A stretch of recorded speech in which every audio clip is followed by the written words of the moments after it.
Jai Hind friends, welcome to Step 4 Special. Today in this video we will discuss D.Ed. IDMR Paper 12 Unit 4.5 Teaching Vocabulary and Grammar. आइए इसको जानते हैं कि किस प्रकार से किसी बच्चे को इंग्लिश के साथ वोकैबुलरी और ग्रामर को सिखाया जा सकता है। आइए अब जानते हैं unit 4.5 teaching vocabulary and grammar, किस प्रकार से बच्चों के लिए हम ग्रामर और वोकैबुलरी को सिखा सकते हैं और यह इंग्लिश रीडिंग के लिए या किसी भाषा को सीखने के लिए किस प्रकार से महत्वपूर्ण है। आइए इसके बारे में जानते हैं। फर्स्ट दिया गया है इसके अंदर शब्दकोश। वोकैबुलरी किसी भाषा में निपुणता के लिए उस भाषा के शब्दकोश का ज्ञान होना अत्यंत आवश्यक है। अब यहाँ पर बताया गया है कि किसी भाषा को जब हम सीखते हैं उसके अंदर जब फ्लुएंसी आती है तो उसके लिए सबसे ज़रूरी होता है कि शब्दकोश, यानी कि उसकी जो वोकैबुलरी है उसका ज्ञान। जितना हमें अधिक शब्दों का ज्ञान होगा, जितने हम अधिक वर्ड को जानेंगे, उसी भाषा के अंदर हम उतना ही अधिक अच्छे से फ्लुएंसी के साथ बात कर सकते हैं और अपने जो मोटिव है उसको पूरा कर सकते हैं।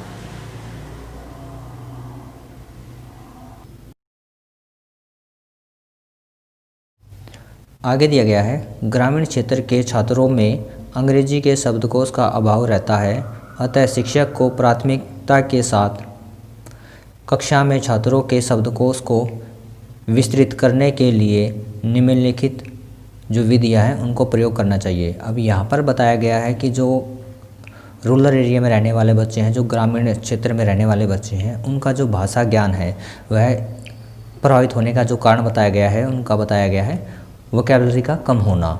अगर जब ग्रामीण क्षेत्र के बच्चे इंग्लिश लैंग्वेज को सीखते हैं तो उनका शब्दकोश में कमी होने की वजह से वह अच्छे से फ्लुएंसी के साथ, निपुणता के साथ बात नहीं कर पाते हैं, अपने जो कम्युनिकेशन है उसको कंटिन्यू नहीं रख पाते हैं।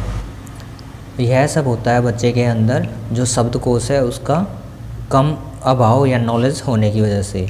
अतः शिक्षक को प्राथमिकता के साथ कक्षा में छात्रों के शब्दकोश को विस्तृत करने के लिए अनेक प्रकार की जो विधियां हैं, जो मेथड्स हैं, वो प्रयोग करने चाहिए ताकि बच्चे को शिक्षा के साथ जोड़कर उसका वोकेशनल है वो आगे करवा सके और उसकी जो वोकैबुलरी है उसको सुदृढ़ बना सके।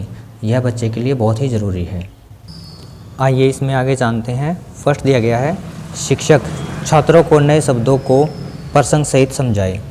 अब यहाँ पर जो टीचर है उसकी एक्टिविटी बताई गई है कि किस प्रकार से उसको बच्चे को नए वर्डों के साथ समझाना चाहिए, कि जो नए वर्ड हैं उनको बच्चे को प्रसंग के साथ समझाना चाहिए। वाक्य में प्रयोग करके उसका अनेक प्रकार से जो सेंटेंस है उनका यूज़ करके बच्चे को समझाना चाहिए ताकि बच्चे के साथ जो वर्ड है वह फैमिलियर हो सके और बच्चा वर्ड के बारे में अधिक से अधिक जान सके।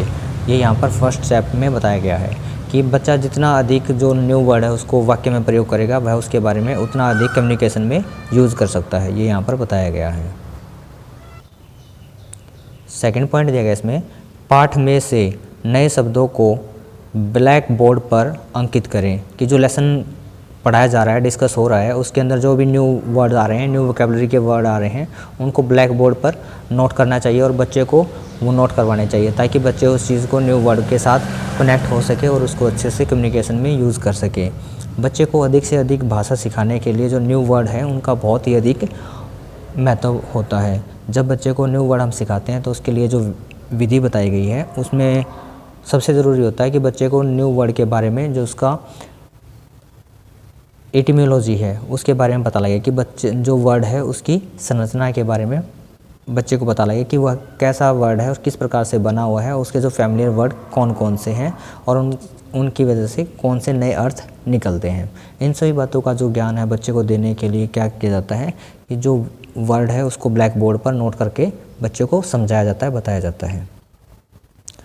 थर्ड पॉइंट दिया गया है, उन शब्दों को चित्र या संकेत के द्वारा प्रदर्शित करना, कि अब जो भी न्यू वर्ड क्लास में डिस्कस हो रहे हैं, जो लेसन में आए हैं, उनको पिक्चराइज करके या कुछ भी उसका साइन सिंबल बनाकर बच्चे को हम सिखाते हैं कि इस वर्ड को हम इस प्रकार से याद कर सकते हैं। और जो चित्र और संकेत के साथ जो मैच करके सिखाने की जो प्रक्रिया होती है वह निमोनिक होती है, जो कि बड़े बड़े जो साइंटिस्ट होते हैं, अच्छे खासे जो कोडिंग होती है उनको याद करने के लिए निमोनिक्स का यूज़ किया जाता है।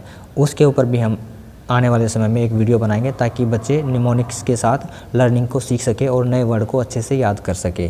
ये यहाँ पर बताया गया है कि किस प्रकार से बच्चे को चित्र और संकेतों के द्वारा न्यू वर्ड के साथ जोड़ा जाता है और उनको वोकैबुलरी में इंक्रेज किया जाता है। अब यहाँ पर इसका जो बताया गया है 4 पॉइंट, आइए उसके बारे में जानते हैं। छात्रों को शब्दकोश का अभ्यास ब्रेन स्ट्रीमिंग विधि से कराएं, कि जो ब्रेन की एक्सरसाइज है उसके साथ एनालिटिक जो मोड है उसके साथ कनेक्ट करके बच्चे को नए वर्डों का ज्ञान देना ज़रूरी है, कि ताकि बच्चा अच्छे से न्यू वर्ड या वोकैबुलरी के साथ फैमिलियर हो सके और उसका सुविधा तरीके से प्रयोग कर सके, ताकि बच्चा इंग्लिश लैंग्वेज में अच्छा सा कमांड और फॉलोअप ले सके। ये यहाँ पर बताया गया है। आइए इसका जानते हैं 5th पॉइंट। छात्रों को जोड़ी बनाना, खाली स्थान, matching columns, choose the odd numbers आदि विधि से अभ्यास कराएं। अब यहाँ पर बच्चे को नए वर्ड जो सिखाने की प्रक्रिया बताई गई है उसके अंदर क्या होता है, जोड़े बनाना, कि बच्चे को ग्रुपिंग बनाने के लिए बताएं कि किस प्रकार के जो वर्ड्स हैं फैमिलियर हैं उनका किस प्रकार से हमें ग्रुप करना है। अगर बच्चा ग्रुपिंग करना सीख जाता है तो एक दूसरे वर्ड के साथ कोरिलेट करके वह नए वर्ड को अच्छे से सीख सकता है। अब यहाँ पर बताया गया कि खाली स्थान की जो फिलिंग द ब्लैंक्स है उसमें किस प्रकार से हमें स्पेलिंग को फिल करना है और किस प्रकार से जो नया वर्ड है वह डेवलप हुआ है।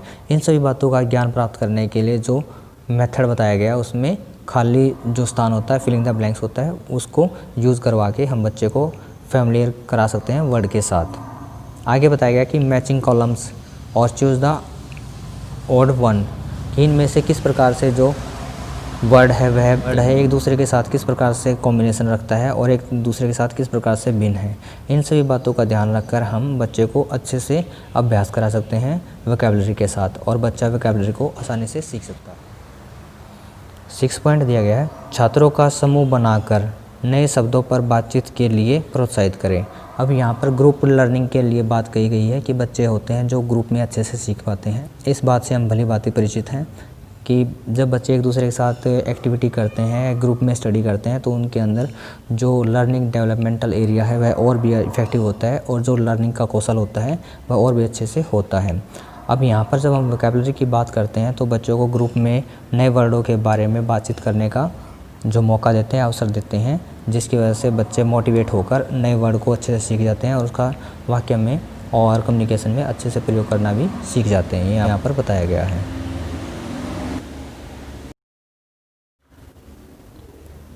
अब आगे दिया गया है 7 पॉइंट, आइए इसमें जानते हैं। छात्रों को नए शब्द सिखाने के लिए माइंड गेम, वर्गों, पहेली एवं अन्य खेलों का प्रयोग करें। अब बच्चे को न्यू वर्ड वोकैबुलरी सिखाने के लिए अनेक प्रकार के जो माइंड से रिलेटेड गेम हैं, जो पजल्स हैं, पहेलियां हैं, जो क्विज हैं, वो प्ले करने चाहिए ताकि बच्चे न्यू वोकैबुलरी को अच्छे से प्रयोग करना सीख सके और नए शब्दों के साथ जुड़ सकें, ताकि वोकैबुलरी में बच्चे की जो होल्ड है वह अच्छे से हो सके और नई भाषा है जो इंग्लिश है उसको बच्चा अच्छे से सीख सके। ये यहाँ पर बताया गया है। आइए इसमें आप जानते हैं वर्णमाला, अल्फ़ाबेट्स, कि किस प्रकार से बच्चे के लिए जो वर्णमाला है वह उपयोगी होती है। अल्फ़ाबेट्स को किस प्रकार से भाषा में हमें प्रयोग करना चाहिए और बच्चे को किस प्रकार से इनके साथ इंट्रोड्यूस करवाना चाहिए।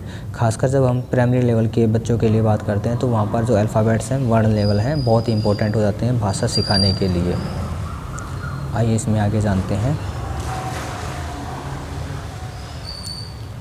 फर्स्ट दिया गया है इसके अंदर, प्रत्येक भाषा की एक वर्णमाला होती है, कि कोई भी जो लैंग्वेज होती है उसकी अपनी एक वर्णमाला होती है जिसके आधार पर हम उस लैंग्वेज को पढ़ पाते हैं, समझ पाते हैं और लिख पाते हैं।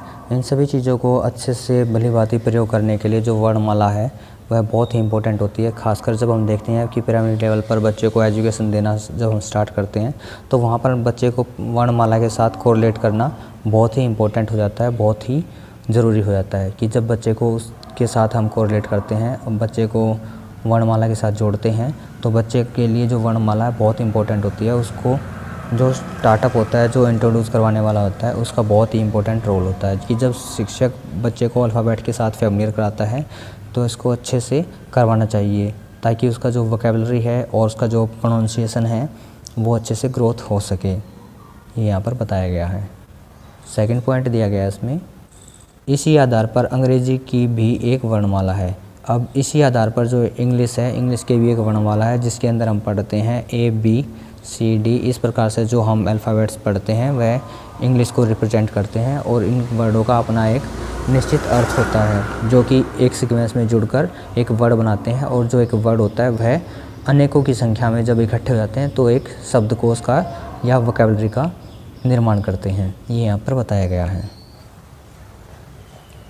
आइए इसमें आगे जानते हैं। वर्णमाला किसी भी भाषा को लिखने का बुनियादी नियम होता है जिसका प्रत्येक अंश आदर्श तौर पर बोलचाल का भाषा की दूसरी इकाइयों को तैयार करना होता है। अब यहाँ पर बताया कि कोई भी जो भाषा है उसका जो बुनियादी रूप है उसको प्राप्त करने के लिए, उसको प्रदान करने के लिए जो वर्ण का है उसका बहुत ही महत्वपूर्ण रोल होता है। प्रत्येक भाषा के जो आंशिक तौर पर जो बोलचाल की प्रक्रिया है उसको पूरा करने के लिए वर्णों का यूज़ किया जाता है जो कि दूसरी इकाई को तैयार करता है। दूसरी इकाई को तैयार करने का मतलब है कि जब हम एक क्वेश्चन करते हैं तो उसका जो रिप्लाई मिलता है वह उसकी दूसरी इकाई के रूप में जाना जाता है।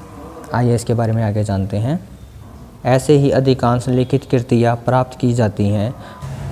अंग्रेजी की वर्णमाला में ए से जेड तक 26 वर्ड होते हैं। अब यहाँ पर बताया कि जो इंग्लिश लैंग्वेज है उसके अंदर जो अल्फ़ाबेट्स है उसकी जो स्ट्रेंथ होती है 26 होती है जो कि एक दूसरे के साथ परस्पर क्रिया करके अनेकों वर्डों का निर्माण करते हैं। और इसी निर्माण के आधार पर जो हमें अनेकों प्रकार के जो लिखित नोट्स होते हैं, जो बुक्स होती हैं वो प्राप्त होती हैं।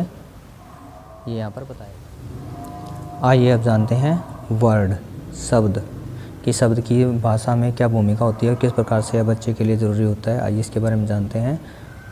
शब्द भाषा की एक इकाई होती है जो अकेले या एक समूह के जरिए मौखिक या लिखित तौर पर अर्थों को संप्रेषित करने का प्रमुख साधन बनता है। और बताया कि जो शब्द हैं वह भाषा में एक इकाई के रूप में अकेले या फिर एक साथ समूह में जुड़कर जो मौखिक और लिखित प्रक्रिया होती है उसको संप्रेषण का रूप प्रदान करते हैं। और जो व्यक्ति का मोटिव होता है संप्रेषण करने का उसका पूरा करने में हेल्प करती है। ये यहाँ पर बताया गया है।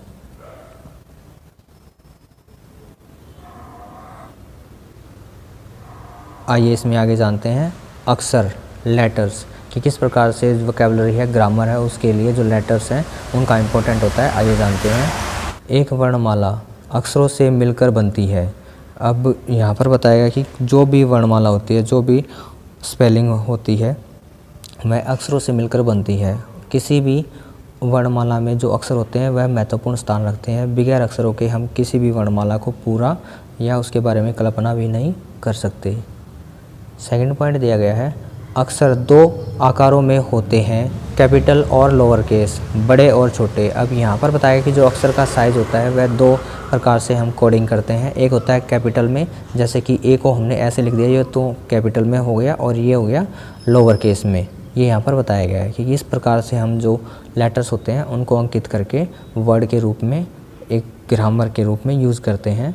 ये यहाँ पर बताया कि कोई भी नाम होता है पर्टिकुलर एरिया या फिर जैसे हम नाउन्स यूज़ करते हैं उनमें प्रत्येक वर्ड जो लेटर होता है वह कैपिटल होता है। आइए इसमें आगे जानते हैं। पॉइंट थर्ड, वर्णमाला को कैपिटल अक्षर आमतौर पर बनावट और आकार में लोअर केस अक्षर से अलग होता है। अब यहाँ पर बताया कि जो वर्णमाला है उसके अंदर जो कैपिटल अक्षर होते हैं और जो स्मॉल अक्षर होते हैं वह एक प्रकार से एक दूसरे से किस प्रकार से भिन्न होते हैं। ये यहाँ पर बताया कि जैसे ए, बी और क्यू एंड आर आकार प्राय में ए, बी, ओ एंड आर से अलग है।